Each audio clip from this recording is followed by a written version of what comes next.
England, 1829. The morning mist hung over the grounds of Whitmore Estate, like a veil of melancholy, presaging the dark days that lay ahead. Lady Catherine Whitmore gazed through her chamber window at the landscape she had known since childhood, feeling the weight of a destiny she had not chosen.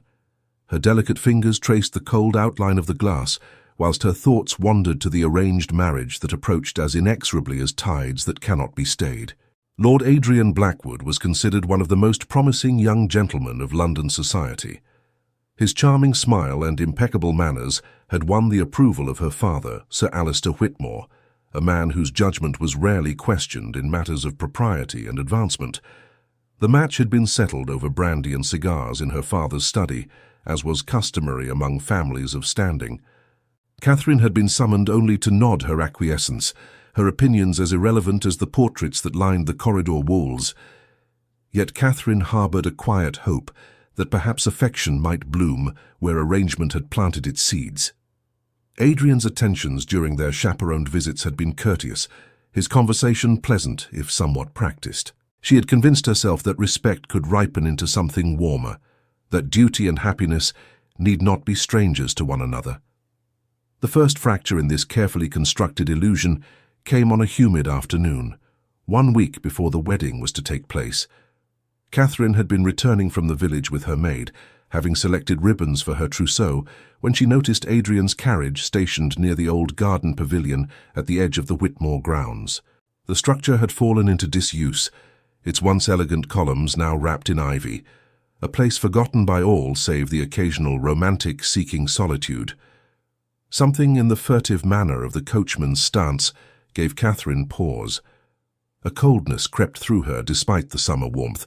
She instructed her maid to continue to the main house while she approached the pavilion through the overgrown path, her heart beating with an apprehension she could not name. The sounds reached her before the sight did. Laughter low and intimate, punctuated by whispers that spoke of familiarity far beyond mere acquaintance. Catherine's breath caught in her throat as she peered through a gap in the weathered lattice. There, in an embrace that left no room for innocent interpretation, stood her betrothed with a woman whose auburn curls cascaded over shoulders bared in scandalous fashion.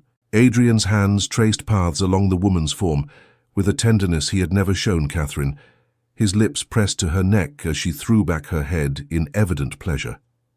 The world seemed to tilt beneath Catherine's feet. She grasped the stone pillar to steady herself, her gloves becoming dusty from the neglected surface. Every pretty word Adrian had spoken, every courteous gesture now revealed itself as performance, as hollow as the pavilion itself. The woman in his arms was no stranger either. Catherine recognized her as Miss Eleanor Hartley, a widow of modest means who frequented the same social circles, always hovering at the periphery with calculating eyes. Catherine withdrew as silently as she had come, her mind reeling with the implications. The wedding was but 7 days hence. Invitations had been sent, arrangements finalized, her entire future pledged to a man who was even now betraying that pledge with shameless abandon. Her first instinct was to run to her father, to expose this treachery before it was too late. Yet even as the impulse formed, doubt crept in like poison. Sir Alistair Whitmore was a man of tradition and rigid principles. He valued reputation above all else, and Adrian Blackwood's family connections promised advancement that her father coveted desperately. Would he believe his daughter's word against that of a gentleman whose character seemed beyond reproach? Adrian had cultivated his image with meticulous care, presenting himself as the very model of honourable conduct. Catherine knew with sinking certainty that any accusation would be met with denial, and she possessed no proof save her own testimony. The days that followed were torture of the most exquisite kind. Catherine moved through the wedding preparations like a spectre, her smiles forced, her enthusiasm feigned. She watched Adrian perform his role with masterful precision, playing the devoted fiancé with such conviction that she sometimes wondered if she had imagined what she had witnessed. But the memory remained sharp as broken glass, cutting her with each passing hour. She attempted on 2 separate occasions to speak privately with her father. Each time the words died in her throat as she met his stern gaze, seeing there the weight of expectation and the pride he took in the match he had secured. Sir Alistair had proclaimed to all who would listen that his daughter would soon be Lady Blackwood, ascending to heights he himself had never reached. To shatter that triumph now would be to court his wrath, and Catherine knew well the consequences of her father's displeasure. Thus she remained silent, bearing her knowledge like a stone in her breast, growing heavier with each dawn that brought her closer to a union built upon deceit. The grand ball arrived as all dreaded things must, dressed in splendor that mocked Catherine's inner turmoil. Whitmore House blazed with candlelight, its ballroom filled with the cream of society who had come to celebrate the impending nuptials. Crystal chandeliers cast prismatic light across silks and satins, whilst musicians filled the air with melodies meant to speak of joy and promise. Catherine stood beside Adrian, her hand resting lightly upon his arm, feeling the falseness of the gesture burn like ice. She wore a gown of pale blue silk that her mother had chosen, adorned with pearls that caught the light with each breath she drew. Her hair had been arranged in an elaborate coiffure, threaded with silver ribbons that whispered against her neck as she moved. She looked every inch the blushing bride-to-be, though her heart felt encased in iron. Adrian played his part with characteristic skill, his attention to Catherine solicitous and public, designed to reinforce the image of devotion. Yet Catherine noticed the way his eyes occasionally scanned the crowd, and her stomach clenched when she spotted Eleanor Hartley among the guests, dressed in emerald green that seemed chosen to draw attention. The evening progressed through the expected rituals. Toasts were raised, well-wishes offered, and Catherine smiled until her face ached from the pretense. It was during a momentary respite, when she had stepped away from the crush of bodies to catch her breath near a quieter corner of the ballroom, that desperation finally overwhelmed discretion. Her father appeared at her side, flushed with wine and satisfaction. "You are the envy of every young lady present, Catherine," he proclaimed, loud enough for nearby guests to hear. "Lord Adrian is a prize beyond measure." The words unlocked something within her, some final reserve of courage or perhaps simply despair. She turned to her father, keeping her voice low despite its urgency. "Papa, I must speak with you. There is something concerning Lord Adrian that you must know before—" But Sir Alistair was not alone. Adrian materialized as if summoned by the mere mention of his name, his expression one of attentive concern. "My dear Lady Catherine appears fatigued," he said smoothly, his hand reaching for her arm in a gesture that appeared protective but felt like a shackle. "Perhaps the excitement has been too much." "I am quite well," Catherine insisted, pulling her arm back with more force than was seemly. Heads turned at the small commotion. "Papa, please, I must insist that we speak privately. It concerns my betrothed's character, and there are matters you must be made aware of before—" The transformation in Adrian's countenance was subtle but complete. The mask of benevolent concern gave way to something harder, more calculating. "Catherine, you are overwrought," he said, his voice carrying now to the growing circle of interested onlookers. "Perhaps the champagne has addled your senses." "I am neither overwrought nor addled," Catherine replied, her voice rising despite her efforts to maintain composure. "I have seen with my own eyes." "Seen what?" Adrian interrupted, and now his tone carried a note of wounded bewilderment that rang false to Catherine's ears, but evidently convinced others. "My dear girl, what strange fancies have taken hold of you?" Sir Alistair's face had darkened from red to purple, his embarrassment at his daughter's public outburst evident to all. "Catherine, control yourself," he hissed. "You are making a spectacle." "A spectacle she has indeed made," Adrian said, and now his voice took on a sorrowful quality that sent chills down Catherine's spine. He addressed not just Sir Alistair, but the assembled guests who had drawn closer, drawn by the promise of scandal like moths to flame. "I had hoped to spare her father this shame, but I fear I must now speak a truth that pains me deeply." Catherine felt the ground shifting beneath her feet, recognizing too late the trap she had walked into. Adrian's expression was one of noble suffering, a man forced against his better judgment to reveal an uncomfortable truth. "It is I who have witnessed betrayal," Adrian proclaimed, his voice carrying the perfect mixture of regret and resolve.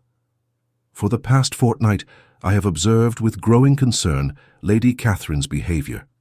I attributed it to bridal nerves, but I fear the truth is far more distressing," He paused, allowing the silence to build, every eye now fixed upon him.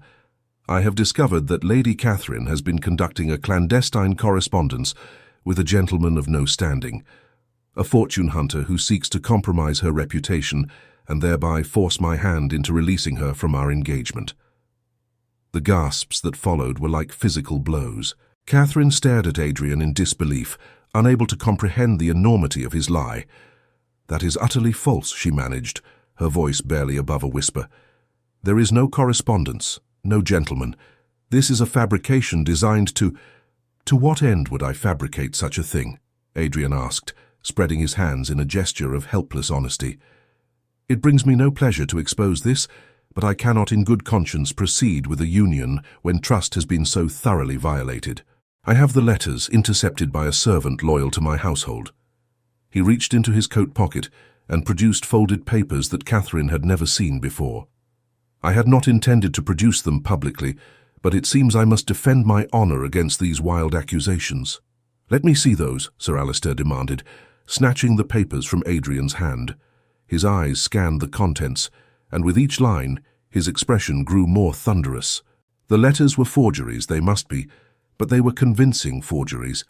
Penned in a hand that resembled Catherine's own, filled with romantic sentiments addressed to someone called R. "Papa, those are not mine," Catherine pleaded, her voice breaking. "I have never written such things. I have never been unfaithful in thought or deed.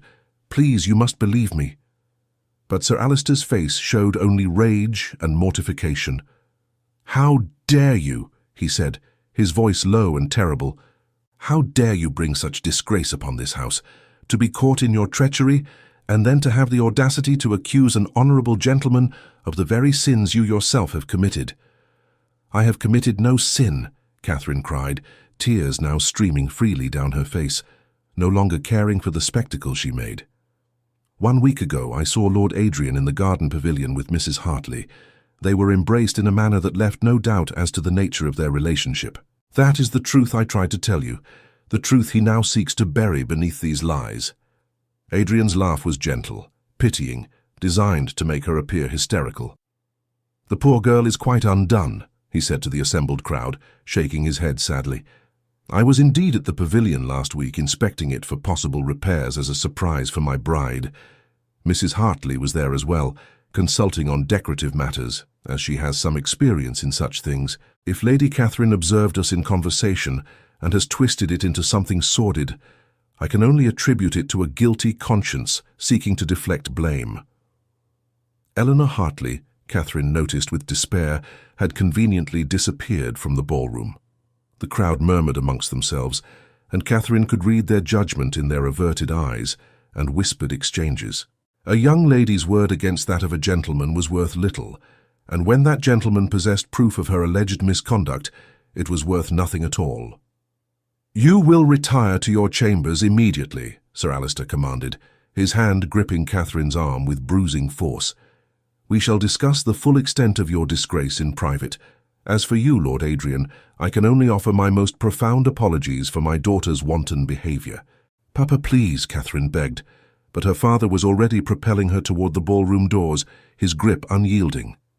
It was then that a voice cut through the chaos, deep and commanding, carrying an authority that made even Sir Alistair pause. "Unhand the lady." The crowd parted like water before a ship's bow, revealing a figure that commanded attention by mere presence.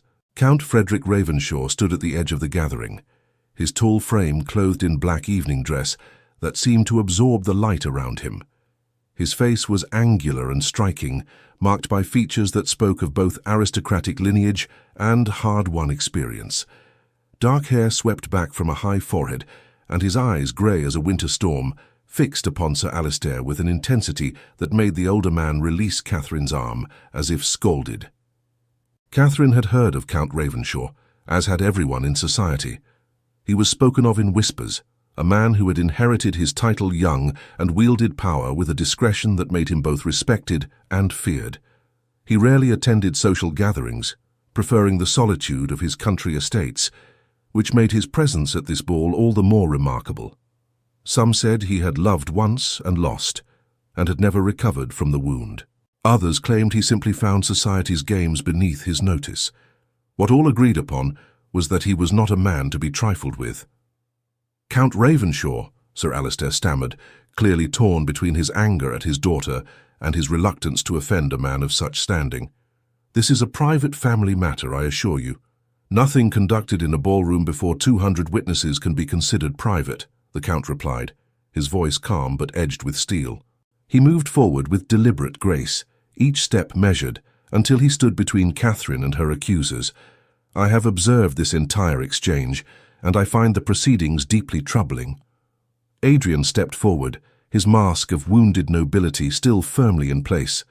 "My Lord Count, I appreciate your concern, but Lady Catherine has made serious accusations against my character, whilst herself being guilty of—" "I am aware of what she has been accused of," Ravenshaw interrupted, his gaze settling on Adrian with an expression that made the younger man falter mid-sentence.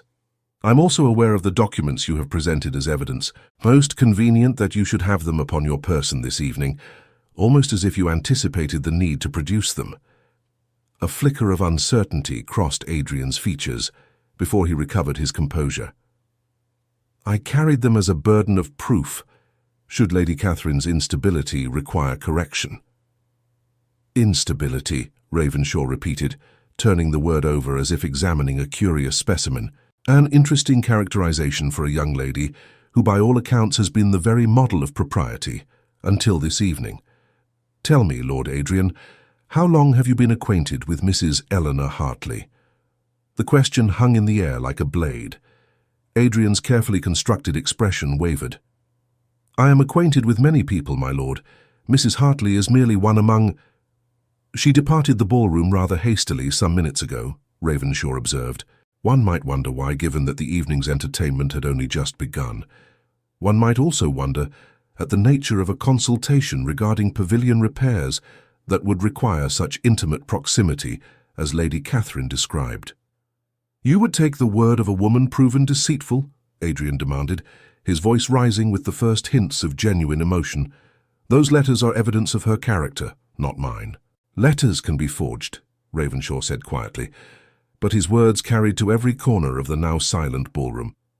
"I have some small experience in such matters. The hand that penned those missives shows signs of careful imitation, but lacks the natural flow of authentic correspondence. The ink appears uniform throughout, suggesting they were all written at once rather than over time, as their dates would suggest. Most tellingly, the paper itself is of a quality that Lady Catherine's household does not use. I make it my business to observe such details." The crowd's murmur shifted, no longer certain in its judgment. Sir Alistair looked between the Count and his daughter, confusion replacing certainty on his features. "Furthermore," Ravenshaw continued, his attention now fixed entirely upon Adrian, "I find it curious that you should speak of honour, whilst your own actions bear scrutiny. I have recently returned from the continent, where I encountered several gentlemen of your acquaintance. They spoke most freely over wine, as gentlemen abroad often do, of your various entanglements. Mrs. Hartley's name featured prominently in these discussions, along with details that would make even the most worldly among us blush." Adrian's face had gone pale, then red, his composure finally cracking. "These are baseless insinuations from a man who has no stake in this matter. Why would you involve yourself in affairs that do not concern you?" "They concern me," Ravenshaw said, and something in his voice made even the musicians in their gallery cease their playing, "because I will not stand by whilst an innocent woman is destroyed by lies to conceal a guilty man's debauchery. I will not watch, as honour is perverted into dishonour, and truth is twisted into falsehood." "You speak of evidence, Lord Adrian. I can produce witnesses to your conduct, testimony that would paint a picture far different from the virtuous portrait you have presented this evening." The threat was clear, and Adrian recognized that the battle had turned against him. His eyes darted around the ballroom, seeking allies or escape, finding neither. "This is outrageous," he said, but his voice had lost its conviction. "I will not stand here and be slandered by a man known for his eccentricity and isolation." "Then do not stand here," Ravenshaw replied with devastating simplicity. "The door is available to you, but know that if you depart, I shall ensure that your true character becomes common knowledge throughout society. Every club, every drawing room, every respectable house will know of your duplicity. The choice is yours." For a long moment, Adrian stood frozen, his carefully constructed world crumbling around him like an edifice built on sand. Then, without another word, he turned and strode from the ballroom, his footsteps echoing in the profound silence he left behind. The spell broke slowly, conversation resuming in hushed tones as guests tried to comprehend what they had witnessed. Sir Alistair stood as if poleaxed, the forged letters hanging limply in his hand. Ravenshaw turned to Catherine, and for the first time since he had intervened, his expression softened. "Lady Catherine," he said, his voice gentler now, though still carrying its natural authority, "I apologize that you have had to endure such treatment.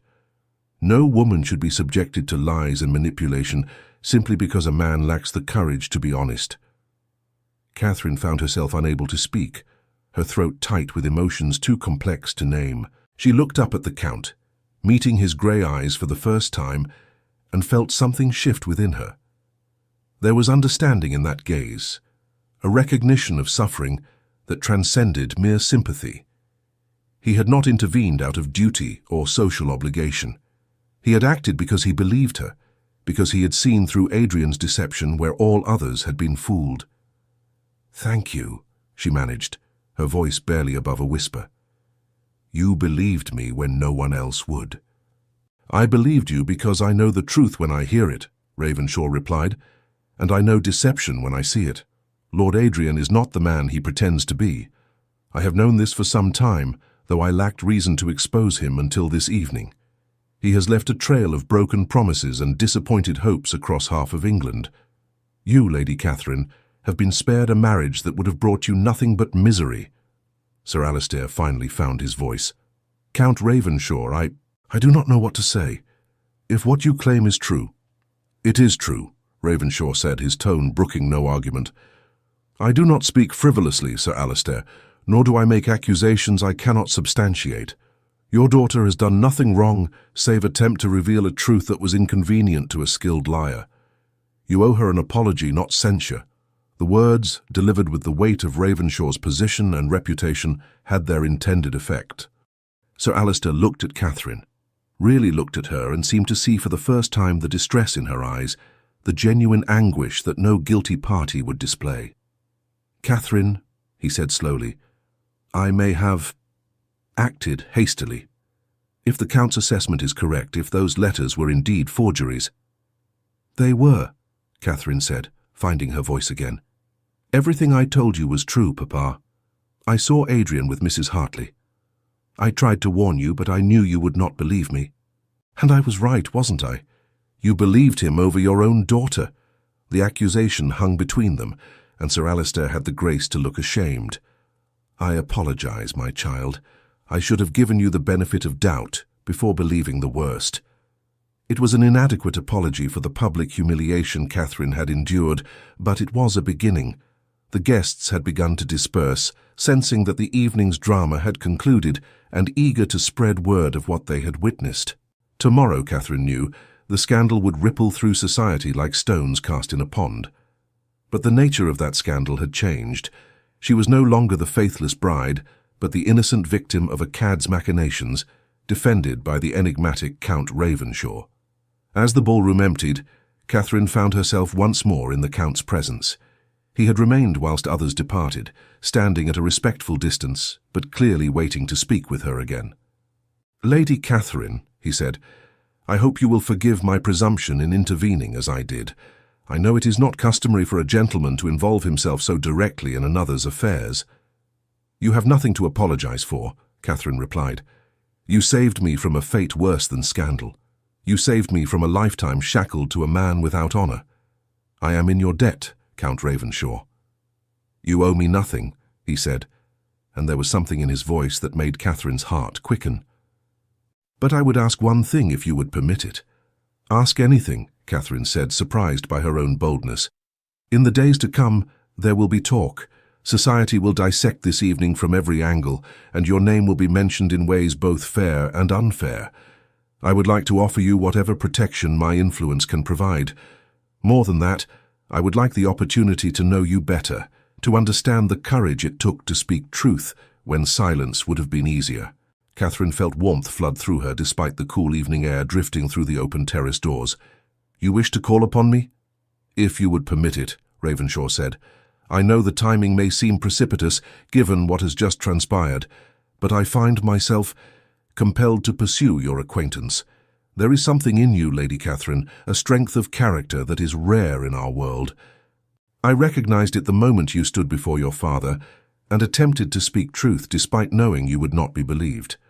That kind of courage deserves to be acknowledged, not merely by defense in a ballroom, but by genuine respect and admiration. Catherine looked at him, this enigmatic man who had appeared like a figure from legend to defend her honor. His grey eyes met hers with an intensity that should have been unsettling, but instead felt like coming home after a long journey. She thought of Adrian's practiced charm, how hollow it had proven to be, and contrasted it with Ravenshaw's direct honesty. Here was a man who said what he meant, who acted according to principle rather than advantage. I would be honored to receive you, Count Ravenshaw, she said softly, though I must warn you that calling upon me may damage your own reputation. Society may view your defense of me as suspect. A smile touched Ravenshaw's lips, the first she had seen, and it transformed his stern features into something warmer, almost boyish. Let them think what they will. I have never concerned myself overmuch with society's opinions. I care only for truth and honor, and both reside in you more than in all the ballrooms of London combined. The words should have sounded like flattery, but they did not. They sounded like simple statement of fact, delivered with the same certainty he had shown when confronting Adrian. Catherine felt something unfold within her chest, something that had been locked away since that terrible afternoon at the pavilion. It was hope, she realized. Hope that perhaps her father's poor judgment in arranging her betrothal to Adrian might inadvertently lead to something far better. Then I shall look forward to your visit, Catherine said, and meant it with every fibre of her being. Ravenshaw bowed, a gesture both formal and somehow intimate. Until then, Lady Catherine, rest well, knowing that justice, though delayed, has finally arrived. He departed shortly thereafter, leaving Catherine standing in the nearly empty ballroom with her father, who looked both relieved and troubled in equal measure. That is a formidable man, Sir Alistair said quietly. If Count Ravenshaw has taken an interest in you, Catherine, it is no small matter. He is one of the most influential peers in England, though he chooses to exercise his power subtly. I know very little about him, Catherine admitted. Only what rumour suggests. Rumour knows even less than you do, her father replied. Ravenshaw is a man who guards his privacy zealously, but what is known of him speaks to impeccable character. If he says Adrian Blackwood is a scoundrel, then Adrian Blackwood is most certainly a scoundrel. I should have listened to you from the start, daughter. I let ambition cloud my judgment and nearly cost you everything. Can you forgive me? Catherine considered the question. Her father's actions had hurt her deeply. His willingness to believe the worst of her had cut to the bone. But she also understood the pressures that had driven him, the desire to secure his daughter's future in a world that offered women so few choices. Forgiveness would not come easily, but neither would she allow bitterness to poison their relationship beyond repair. I can forgive you, Papa, she said finally, but I hope you have learned that my word has value, that my judgment deserves consideration. I am not merely a commodity to be traded for social advancement. No, Sir Alistair agreed, his voice heavy with contrition.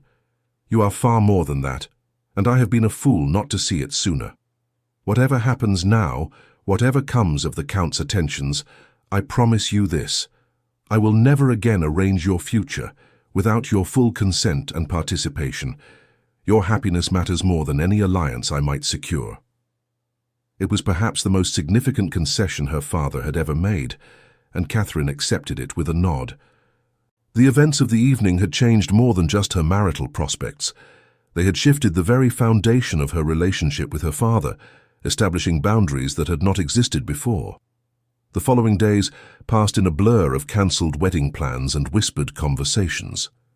The engagement to Adrian, was dissolved with remarkable speed, facilitated by the fact that Adrian himself had vanished from London society entirely. Rumour held that he had departed for the continent, though whether this was voluntary exile or strategic retreat remained unclear. Eleanor Hartley had likewise made herself scarce, confirming by her absence what Ravenshaw had implied about her relationship with Adrian. Catherine found herself the subject of intense curiosity and, surprisingly, considerable sympathy. Ravenshaw's intervention had reframed the narrative entirely. She was no longer the scandalous bride who had made wild accusations, but rather the innocent victim who had been saved by an honourable man's courage. The forged letters, upon closer examination by several trusted individuals, were revealed as clumsy fabrications, further vindicating Catherine's claims. In the days following the ball, Count Ravenshaw made his intentions unmistakably clear to society. He attended a gathering at the home of the Duchess of Marlborough, one of society's most influential arbiters, and when questioned about the incident at the Whitmore ball, he spoke with unwavering conviction. Lady Catherine Whitmore demonstrated extraordinary courage in attempting to expose a man of duplicitous character, he said, his voice carrying across the drawing-room. Lord Adrian Blackwood is a deceiver of the first order, and I possess documentation that proves his involvement in several questionable financial schemes, not to mention his scandalous liaison with Mrs. Hartley. Lady Catherine's only fault was in trusting that her father would believe her testimony over the performance of a practiced charlatan. The Duchess, known for her shrewd judgment, nodded thoughtfully. It takes considerable bravery to speak against one's own interests, particularly for a young woman in Lady Catherine's position. The forged letters, I understand, were quite convincing. They were artfully done, Ravenshaw agreed. But art is not truth. I have examined the documents personally and consulted with experts in handwriting analysis. The forgeries were created by a professional scrivener whom Blackwood employed for that express purpose. The man has since fled London, but not before providing a sworn statement to my solicitor regarding Blackwood's instructions. This revelation sent shockwaves through society. Within days, the narrative had completely reversed. Adrian Blackwood was now spoken of as a villain who had attempted to destroy an innocent woman's reputation to cover his own misdeeds. Several other families came forward with stories of broken promises and suspicious financial dealings involving Adrian, each tale adding weight to Catherine's vindication. Sir Alistair, meanwhile, underwent his own transformation. The night of the ball had shaken him profoundly, forcing him to confront the consequences of his blindness. The morning after, he sought out Catherine in the morning room, where she sat attempting to occupy herself with needlework. "Catherine," he said, his voice heavy with emotion as he entered, "may I speak with you?" She set aside her embroidery, noting the lines of worry and regret etched into his face. "Of course, Papa." He sat across from her, hands clasped tightly together. "I owe you more than a simple apology. I owe you an acknowledgement of the grave injustice I nearly perpetrated against you. When you came to me with your concerns about Adrian, I dismissed you. When you tried to warn me, I silenced you. And when you finally found the courage to speak publicly, I condemned you without hesitation." "Papa," Catherine began, but he raised a hand. "Please, let me finish. I have spent these past nights unable to sleep, haunted by the memory of your face when I gripped your arm, when I prepared to drag you from that ballroom in disgrace, my own daughter, whom I should have protected above all others, and I was ready to sacrifice you on the altar of social advancement and wounded pride." Tears gathered in his eyes, and Catherine felt her own throat tighten. She had never seen her father display such vulnerability. "Count Ravenshaw showed me something crucial," Sir Alistair continued. "He showed me what true honour looks like. It is not about maintaining appearances or securing advantageous matches. It is about standing by those who depend upon you, about believing in their character when the world doubts, about defending truth even when it costs you dearly. You possessed that honour, Catherine. You tried to stop your own wedding to a scoundrel, knowing that your objections would be dismissed, knowing that you would be blamed and condemned. That took a courage I did not recognize because I was too blinded by my own ambitions." He reached across and took her hand.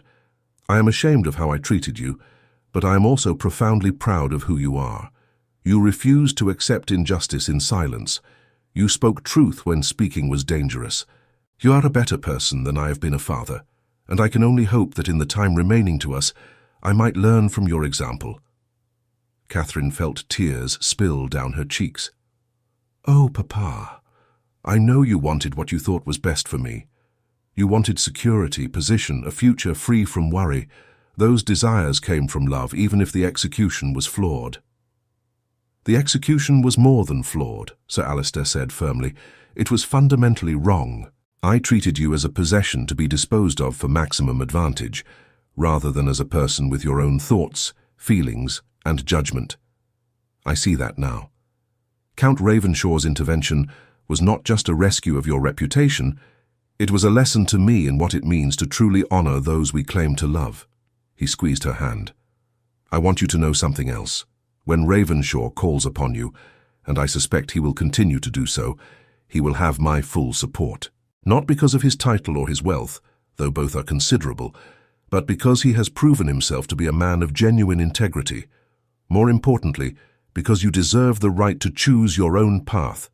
If your heart leads you toward him, I will rejoice. If it leads you elsewhere or nowhere at all, I will support that as well. Your happiness, your genuine happiness, is all that matters to me now." Catherine embraced her father, feeling the weight of past hurts beginning to lift. "Thank you, Papa. That means more to me than you can know." "There is one more thing," Sir Alistair said as they separated. "I want you to know how deeply I admire your courage. To stand in that ballroom, surrounded by judgment and condemnation, and still insist on speaking your truth.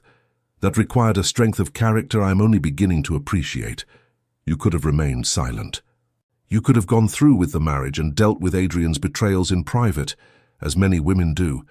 But you refused to accept that fate. You fought for yourself when no one else would fight for you. That is the kind of courage that changes the world, Catherine. Never doubt that." It was 15 days after the ball when the flowers arrived. Catherine was in the morning room, attempting to focus on her embroidery and failing miserably, when the butler announced that a delivery had arrived for her. She looked up to see him carrying the most exquisite bouquet she had ever beheld. Roses in shades of cream and blush pink were interwoven with delicate sprigs of lavender and baby's breath, arranged with such artistry that they seemed to glow in the morning light. "There is a note, miss," the butler said, presenting both flowers and envelope on a silver tray.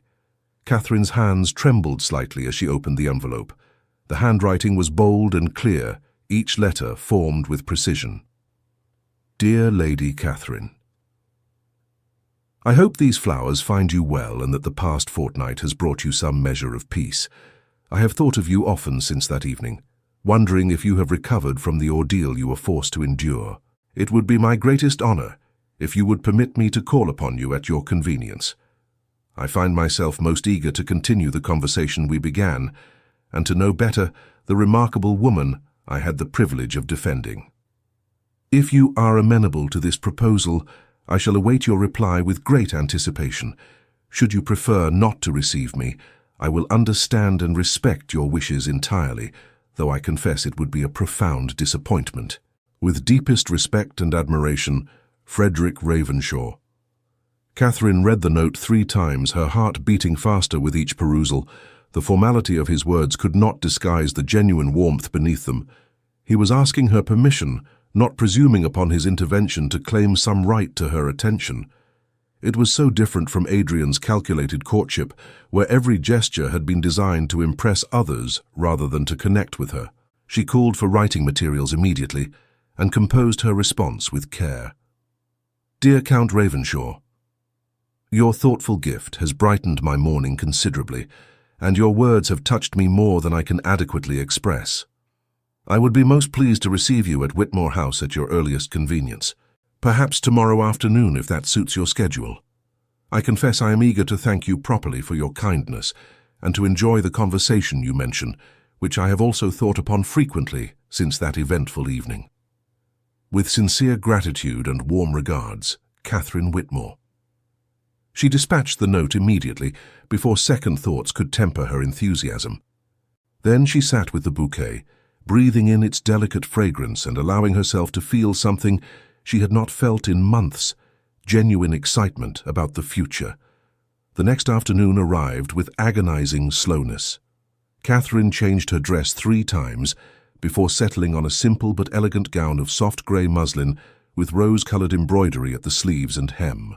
She instructed her maid to arrange her hair in a looser style than she typically wore, allowing several tendrils to frame her face. She wanted to look her best without appearing as though she had tried too hard. When the butler announced Count Ravenshaw's arrival, Catherine's pulse quickened. She took a moment to compose herself before entering the drawing room, but all her preparations fled from her mind when she saw him standing by the window, backlit by afternoon sun. He turned as she entered, and the smile that crossed his face was warm and genuine. "Lady Catherine," he said, bowing. "Thank you for receiving me. I hope I am not disturbing your day." "Not at all," Catherine replied, gesturing for him to sit. "Your visit is most welcome, and thank you again for the beautiful flowers. They were exquisite." "They pale in comparison to their recipient," Ravenshaw said, and though the words might have sounded like empty flattery from another man, from him they felt like honest observation. They settled into conversation with surprising ease. Ravenshaw spoke of his estates in the north, describing the rugged beauty of the landscape and the challenges of managing such extensive properties. Catherine found herself relaxing in his presence, charmed by the way he listened to her responses with genuine interest rather than merely waiting for his turn to speak. "I must confess," Ravenshaw said, after some time had passed, "I did not come merely to exchange pleasantries, delightful though this conversation has been. I wanted to tell you something I could not say that night in the ballroom." Catherine felt her breath catch. "What is that, my lord?" "When I saw you standing there attempting to defend yourself against those lies, I saw not just courage but integrity of a kind that is vanishingly rare. Most people, faced with such opposition, would have capitulated, would have accepted society's judgment rather than fight a battle they knew they could not win, through conventional means. But you did not surrender. You spoke your truth, despite knowing the cost. That moment revealed more about your character than 1,000 formal introductions could have done." He leaned forward slightly, his grey eyes intense. "I have spent much of my adult life observing society from the margins, watching how people behave when they believe no one of consequence is watching. I have seen great beauty and great ugliness, sometimes in the same individual, but rarely have I seen someone willing to sacrifice their own comfort and reputation in service of truth. That is who you are, Catherine. That is what I saw in you and what I have not been able to forget in the days since." Catherine felt tears prick at her eyes, though whether from relief or happiness she could not say. "You make me sound far more noble than I am. I was terrified that evening. I felt utterly alone and helpless." "Courage is not the absence of fear," Ravenshaw said softly. "It is acting despite fear, doing what is right even when everything argues for silence. You possessed that courage when it mattered most. That is not a small thing, Catherine. It is everything." The use of her given name, spoken with such warmth, sent a thrill through her. "I owe you a debt I can never repay," she said. "If you had not intervened—" "Do not think of debts," Ravenshaw interrupted gently. "What I did required no courage on my part. I simply spoke truth to a man who traffics in lies. The real courage was yours, and I was merely fortunate enough to be present to ensure that courage was not wasted." They talked for hours that afternoon, far longer than propriety strictly allowed. Catherine found herself sharing things she had told no one, speaking of her fears and hopes with a freedom that surprised her. Ravenshaw listened to it all, occasionally offering insights that revealed the depth of his understanding and the breadth of his experience. When he finally took his leave, the light outside had shifted from afternoon gold to early evening amber. "May I call again?" he asked at the door. "I find I am loath to let too much time pass before seeing you again." "Please do," Catherine replied, and realized she meant it with an intensity that went beyond mere politeness. "I would be disappointed if you did not." As Ravenshaw departed, Catherine stood by the window, watching his carriage disappear down the drive. She felt as though she had been sleeping for months and had finally awakened, discovering a world brighter and more full of possibility than she had remembered. The courtship begins. In the weeks that followed, Frederick Ravenshaw became a regular presence at Whitmore House.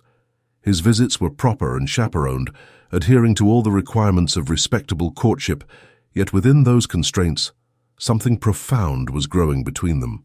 Frederick's courtship was unlike anything Catherine had experienced with Adrian. Where Adrian had been performative, seeking to impress observers, Frederick was attentive to her alone.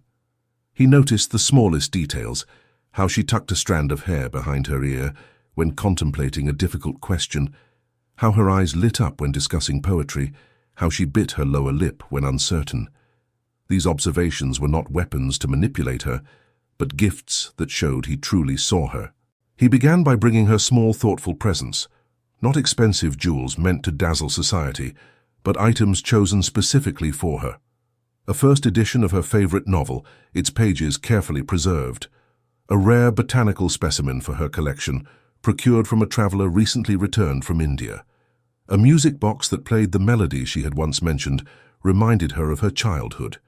Each gift demonstrated that he listened, that he remembered, that her preferences mattered to him. Catherine found herself anticipating his visits with an eagerness that surprised her.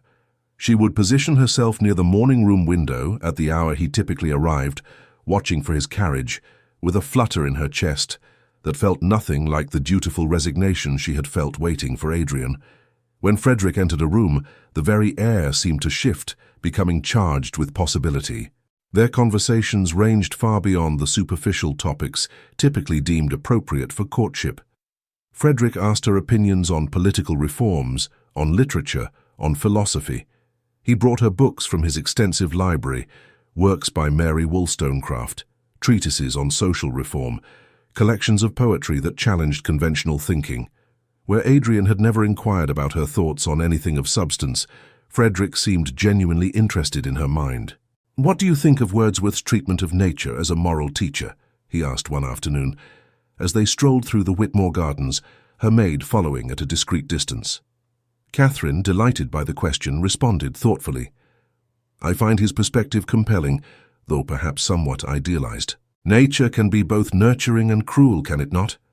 To view it solely as a benevolent instructor seems to ignore the harsh realities that many people face in their relationship with the natural world." Frederick's eyes lit up with pleasure. "Precisely. You've identified the central weakness in the romantic idealization of nature. Most people simply accept such poetry at face value without engaging critically with its premises. Your ability to appreciate beauty while maintaining intellectual rigor is refreshing." These moments of intellectual connection thrilled Catherine in ways she had not anticipated. She had been raised to believe that men wanted decorative wives, not thinking partners. Yet here was Frederick, clearly delighted by her intelligence, encouraging her to express opinions that would have made Adrian uncomfortable. As the weeks passed, Catherine noticed herself changing. She laughed more freely, spoke more boldly, felt more alive than she had in years. Frederick's genuine interest in her as a person, not as an ornament or a means to social advancement, was liberating. With him, she could be herself without pretense or performance. The falling in love happened gradually, like dawn breaking over a landscape. There was no single moment of revelation, but rather an accumulation of small discoveries.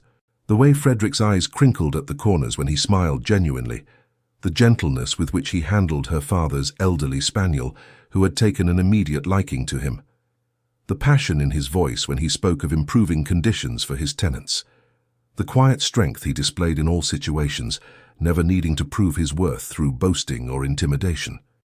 One particular afternoon, as they sat in the drawing room discussing a recent parliamentary debate, Catherine realized with startling clarity that she had fallen in love with him.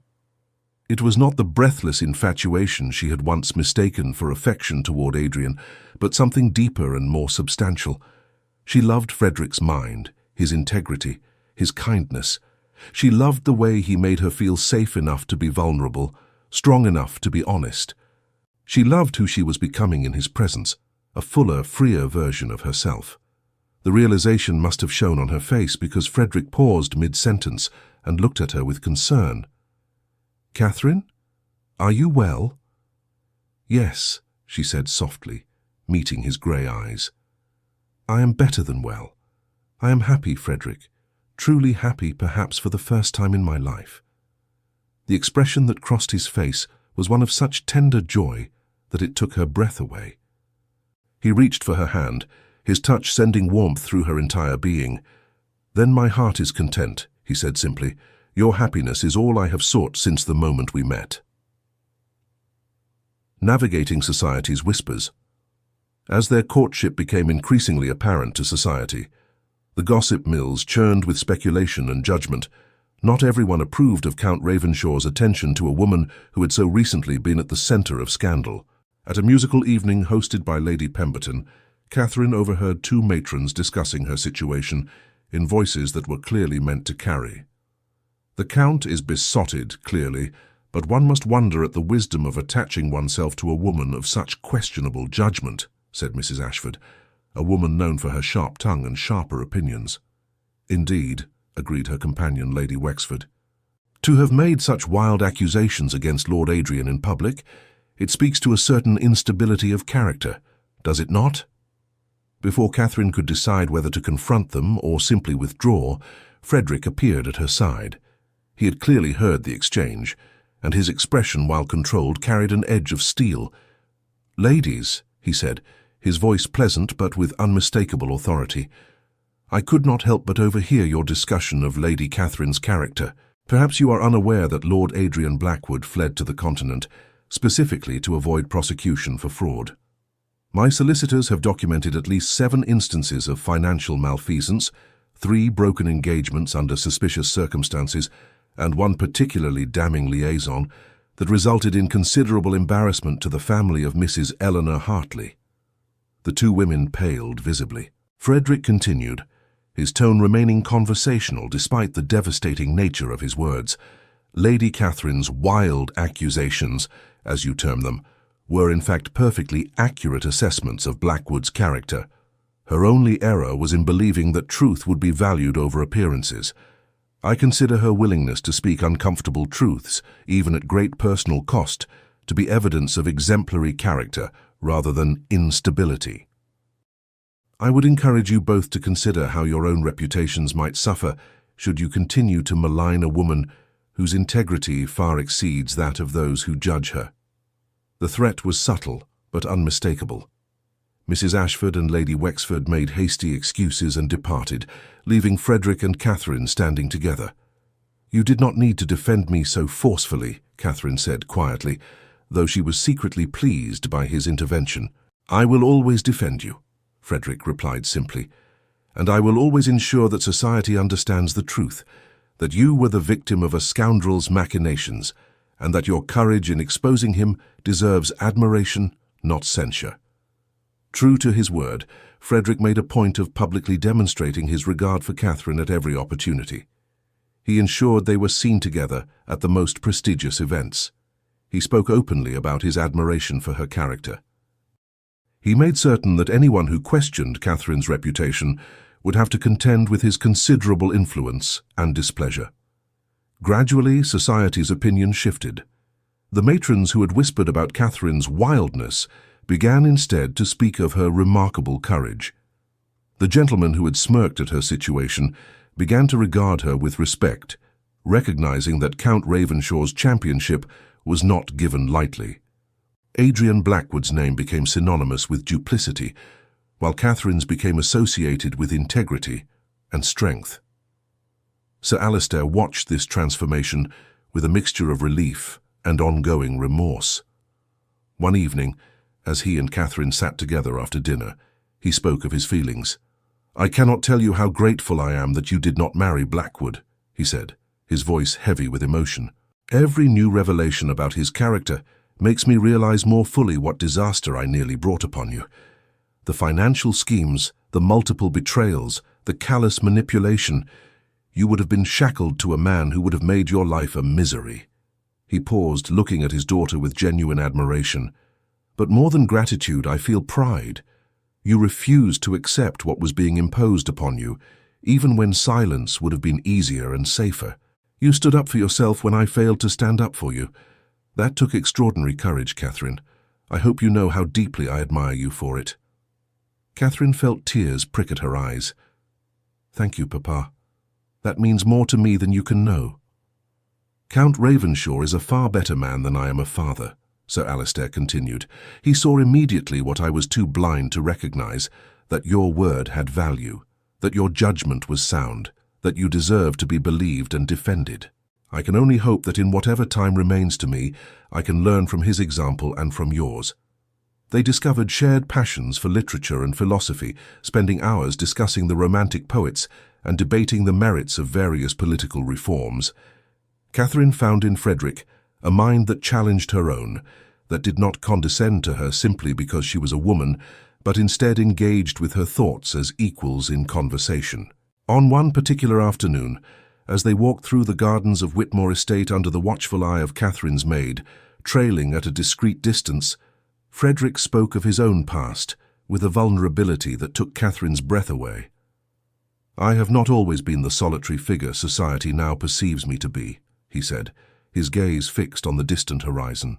"There was a time when I moved through ballrooms and social gatherings with the same careless confidence as any young man of fortune and position. I believed the world was mine to shape as I pleased." "What changed?" Catherine asked gently, sensing that the question touched upon something deep within him. Frederick was silent for a moment, and when he spoke, his voice carried the weight of old sorrows.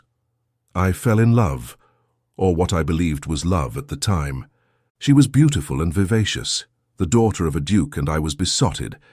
We became engaged, and I thought myself the most fortunate man in England." He paused, and Catherine saw his jaw tighten. "Then I discovered she had been deceiving me. Her affections were engaged elsewhere, to a man of even greater wealth and title. Our engagement had been merely a stratagem to make him jealous enough to propose. When he finally did, she abandoned me without a second thought." "How terrible," Catherine whispered, her heart aching for the pain she heard beneath his words. "What wounded me most was not the loss of her affections, for I came to realize those had never truly been mine to lose. It was the deception itself, the way she had performed devotion whilst her heart belonged elsewhere. It made me question everything I believed about honor and truth. For years afterward, I withdrew from society, unable to trust what I saw in others' faces or heard in their words."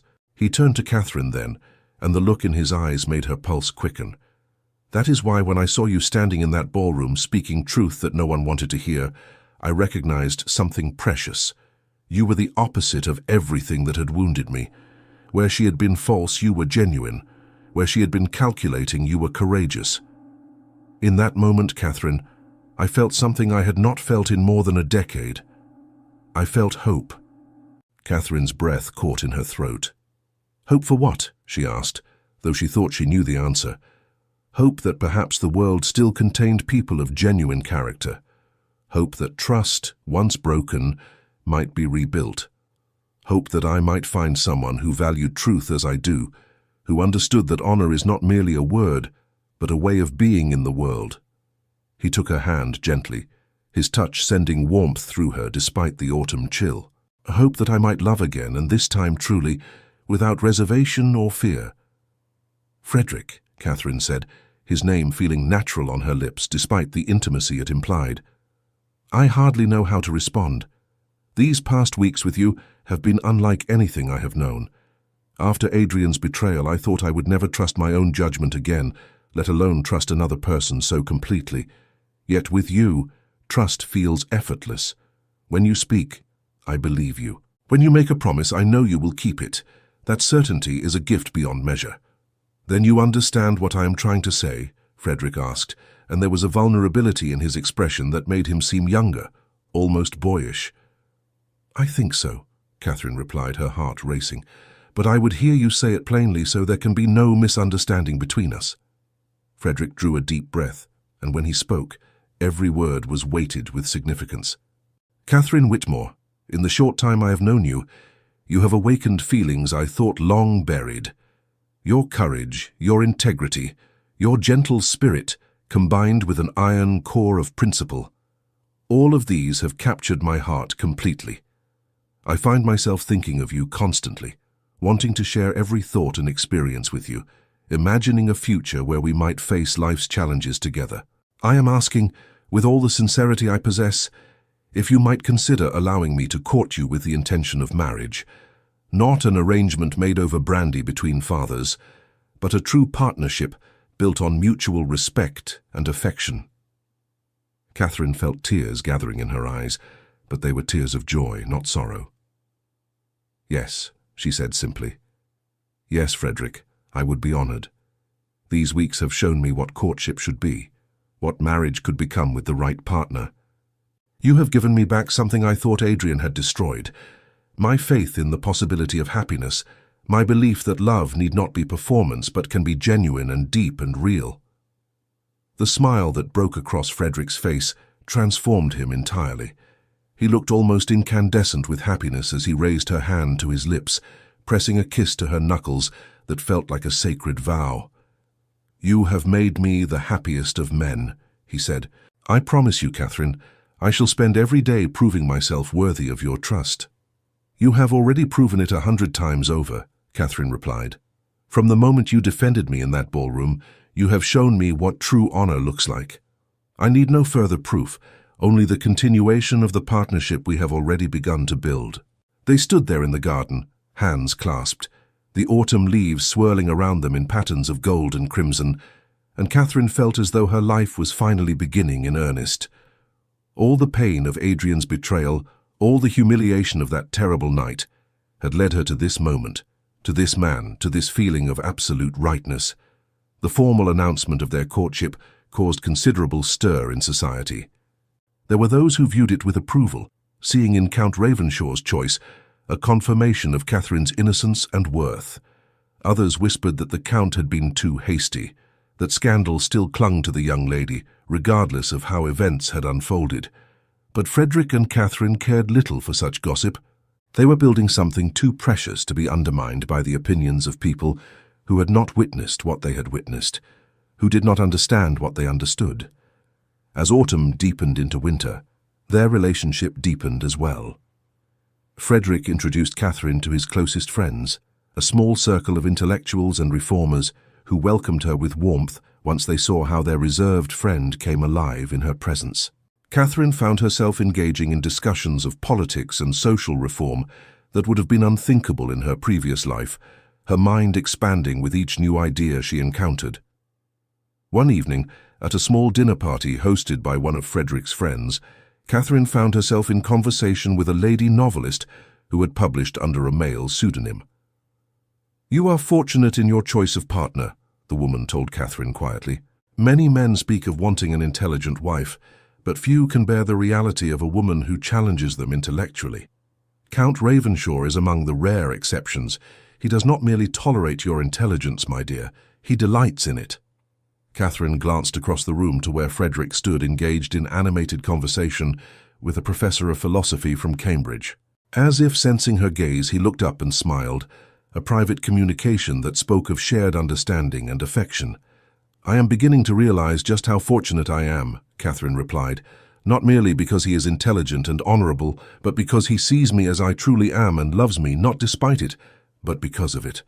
Winter brought with it the season's round of social obligations, and Frederick and Catherine attended together, presenting a united front that gradually won over even the most skeptical members of society. The contrast between Frederick's devotion and Adrian's false performance became increasingly obvious to all who observed them. Where Adrian had been all surface charm and calculated gestures, Frederick was substantial and sincere. His attentions to Catherine were not designed to impress others, but to please her, and that authenticity was evident to anyone with eyes to see. It was at a Christmas ball, 6 months after that fateful night when their lives had first intersected, that Frederick proposed formally. He led Catherine out onto a terrace overlooking a snow-covered garden, the sounds of music and laughter drifting through the open doors behind them. "Catherine," he said, taking both her hands in his, "these past months have been the happiest of my life. You have restored my faith in humanity, in love, in the possibility of true partnership. I cannot imagine my future without you in it, not as an ornament or a convenience, but as my equal partner in all things." He released one of her hands to withdraw a small velvet box from his pocket. Opening it revealed a ring of remarkable beauty, a sapphire the color of midnight sky, surrounded by diamonds that caught the lamplight from within the ballroom. "This ring belonged to my mother," Frederick said. "She wore it throughout her marriage to my father, which by all accounts was a true love match. Before she died, she told me to give it only to a woman I loved with my whole heart, a woman who would be not just my wife, but my companion, my confidant, my truest friend. Catherine, you are that woman. Will you marry me?" Catherine looked at the ring, then at Frederick's face, seeing there everything she had come to cherish, his strength, his kindness, his unwavering integrity. "Yes," she said, her voice clear and certain. "Yes, Frederick, I will marry you, not because society expects it or because our families have arranged it, but because I choose you, freely and gladly, with all my heart."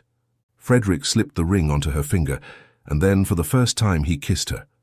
It was gentle and reverent, a kiss that spoke of promises made and futures imagined, and Catherine felt as though every difficult moment of her life had been leading to this perfect instant of joy.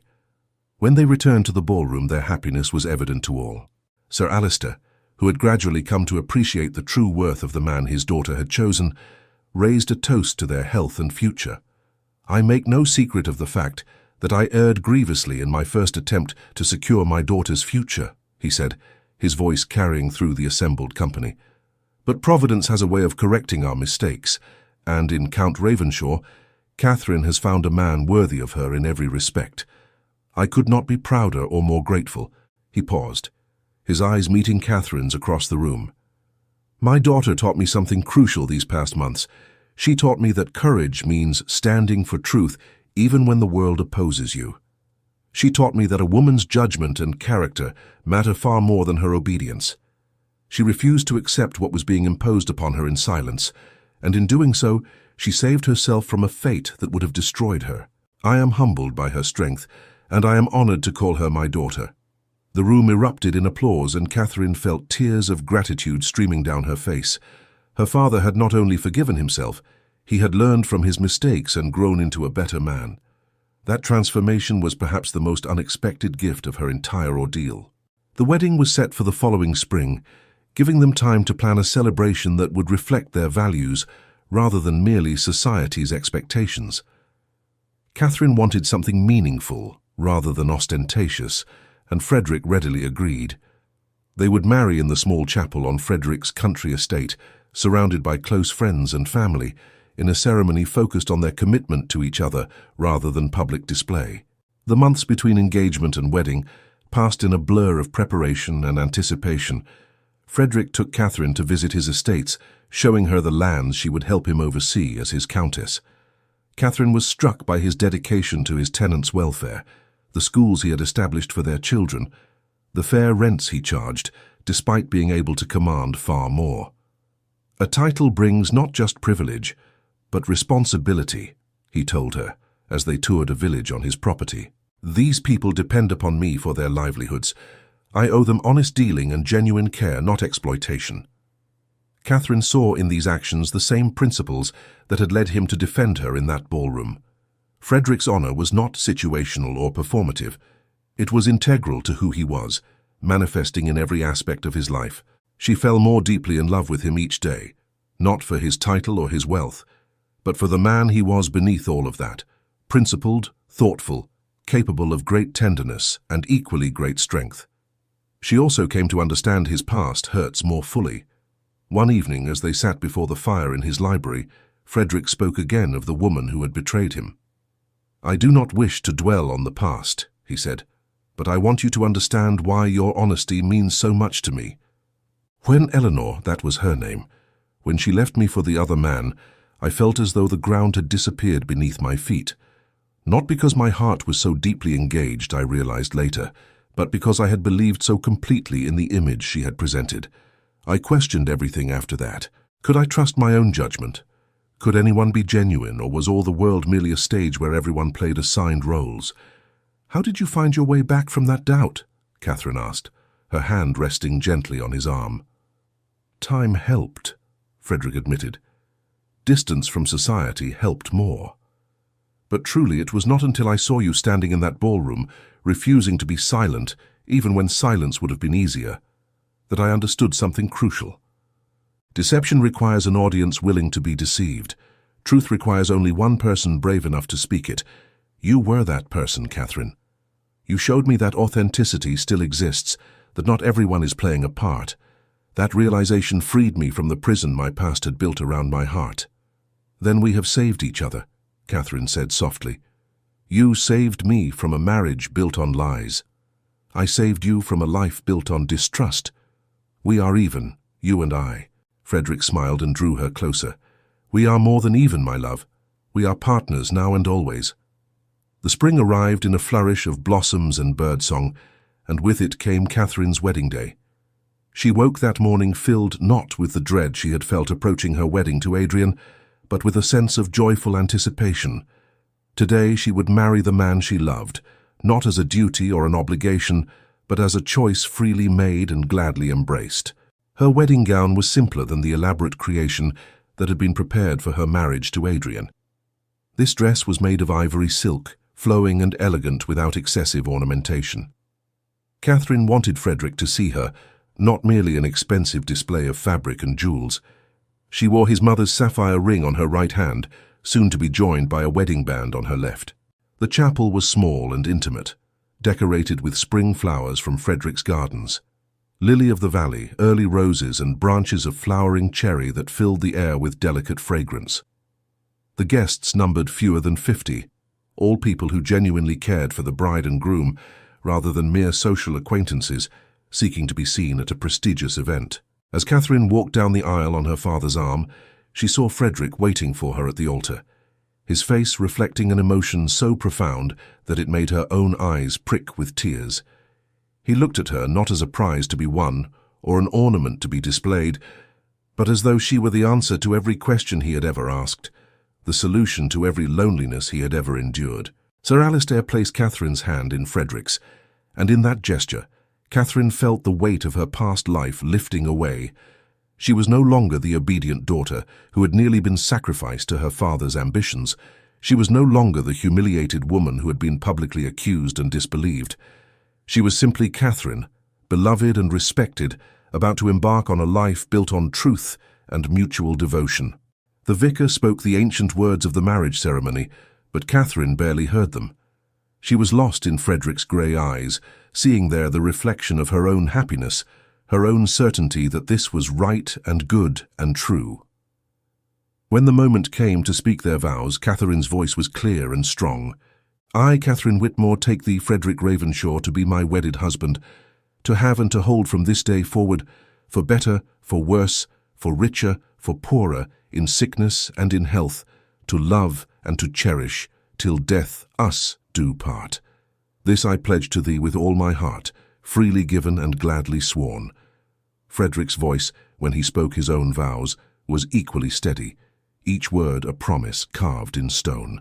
I, Frederick Ravenshaw, take thee, Catherine Whitmore, to be my wedded wife, to have and to hold from this day forward, for better, for worse, for richer, for poorer, in sickness and in health, to love and to cherish, till death us do part.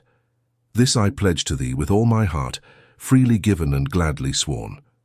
The rings were blessed and exchanged, simple bands of gold that nonetheless carried the weight of everything they meant to each other.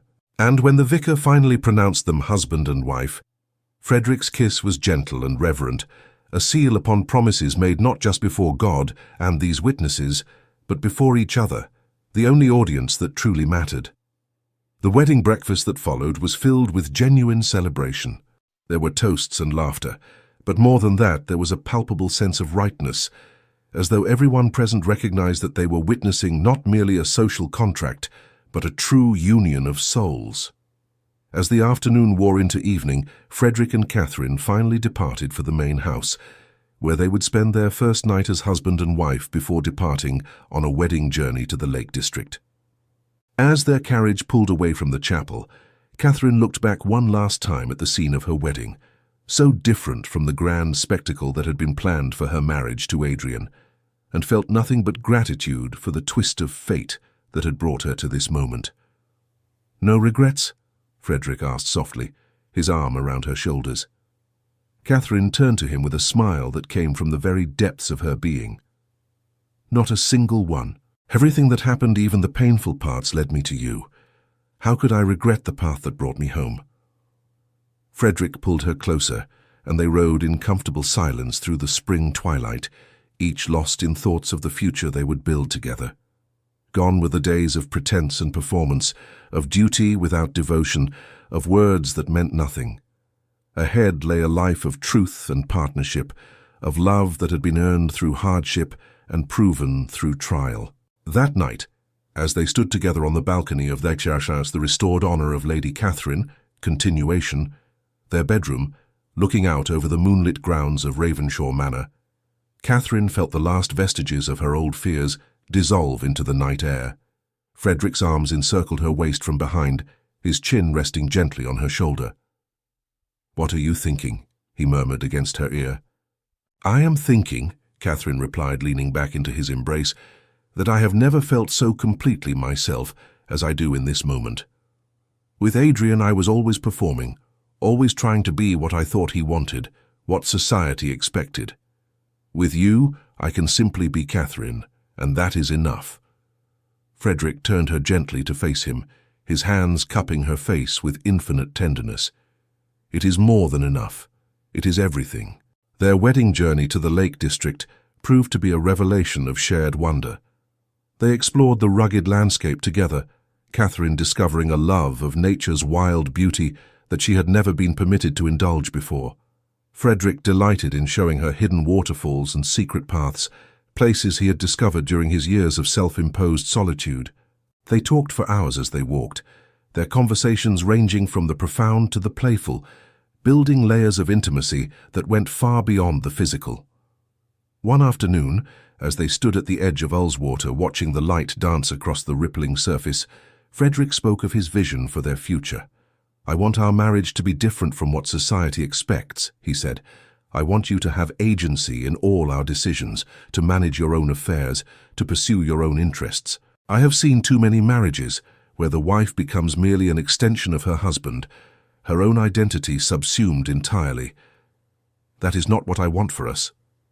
Catherine felt tears of gratitude gathering. "You cannot know how much those words mean to me. After what happened with Adrian, after feeling so powerless, I feared I would never have control over my own life again." "You have complete control," Frederick assured her. "We are partners, Catherine, equals in all things that matter. Yes, the law may give me certain powers over you, but I pledge to you now that I will never exercise them without your consent. Your money, your property, your choices, all remain yours to command." It was an extraordinary promise, one that flew in the face of conventional marriage arrangements. Catherine understood the gift he was offering her, not just love, but freedom. "I choose to share my life with you," she said softly, "not because I must, but because I wish to." Their return to Ravenshaw Manor marked the beginning of their life together in earnest. Catherine threw herself into learning the management of the estate, working alongside Frederick to understand the needs of their tenants and the workings of the land. She discovered within herself a talent for organization and a genuine care for the people who depended upon them. The tenants, initially wary of their new countess, soon came to respect and admire her. Catherine established a school for the village children, personally overseeing the hiring of teachers and the development of curriculum. She visited the sick, listened to grievances, and worked with Frederick to implement fair policies that balanced the estate's prosperity with the well-being of those who worked the land. "You are a natural leader," Frederick told her one evening as they reviewed the estate accounts together. "The people trust you because they see that you genuinely care about their welfare, not merely your own comfort." "I learned from observing you," Catherine replied. "You showed me that true nobility lies not in titles or bloodlines, but in how we treat those who have less power than ourselves." Their marriage deepened with each passing season. They developed rhythms and rituals that belonged to them alone, morning walks through the gardens, evenings reading aloud to each other in the library, late-night conversations that stretched until dawn. They laughed together, dreamed together, sometimes argued, but always with respect and the commitment to understand each other's perspectives. Catherine found herself becoming the woman she had always been meant to be, strong, capable, unafraid to speak her mind. Frederick's unwavering support gave her the confidence to fully inhabit her own power. She began writing essays on social reform, publishing them under her own name, despite the raised eyebrows this provoked in certain circles. Frederick not only encouraged her writing, but helped her refine her arguments, proud of her willingness to engage with important issues. Their first year of marriage brought challenges alongside joys. An early frost threatened the harvest, requiring difficult decisions about resource allocation. Catherine worked tirelessly alongside Frederick to ensure no family went hungry that winter, opening their own stores and organizing relief efforts. The experience cemented her bond with the estate's people and proved to herself that she possessed strength she had not known existed. Word of Adrian Blackwood occasionally reached them through the social networks they maintained. He had surfaced briefly in Paris, attempting to insinuate himself into society there, but his reputation had preceded him. The families he approached were forewarned by letters from England detailing his schemes and betrayals. Eventually, he disappeared entirely from respectable circles, his name becoming a cautionary tale about the dangers of valuing appearance over substance. "Do you ever think about what might have happened if you had married him?" Frederick asked one evening, as they sat before the fire. Catherine considered the question carefully. "Sometimes, but not with regret. Only with profound gratitude that I found the courage to resist. That terrible night in the ballroom was the worst moment of my life, but it was also the moment I discovered my own strength, and it brought you into my life. How could I regret that?"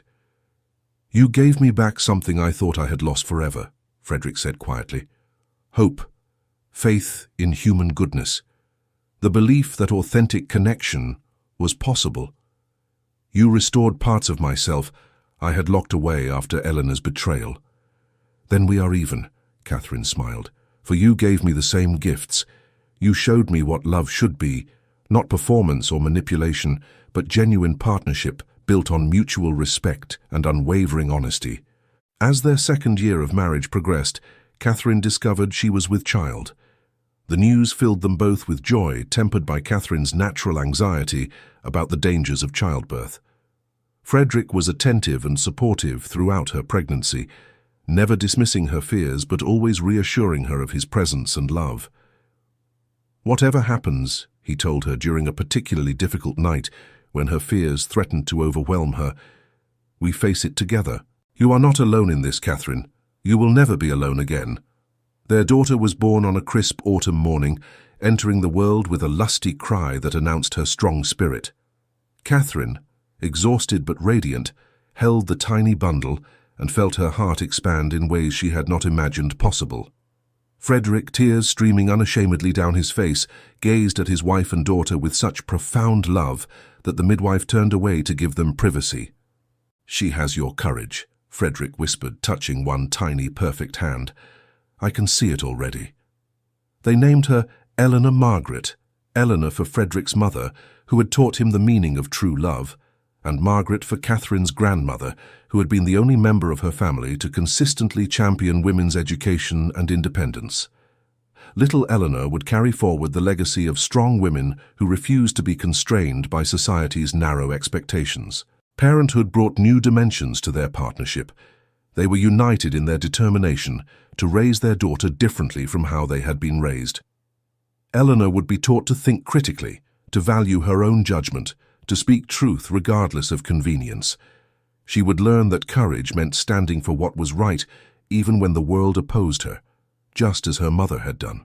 Sir Alistair proved to be a devoted grandfather, his transformation from rigid patriarch to supportive parent now extending to the next generation.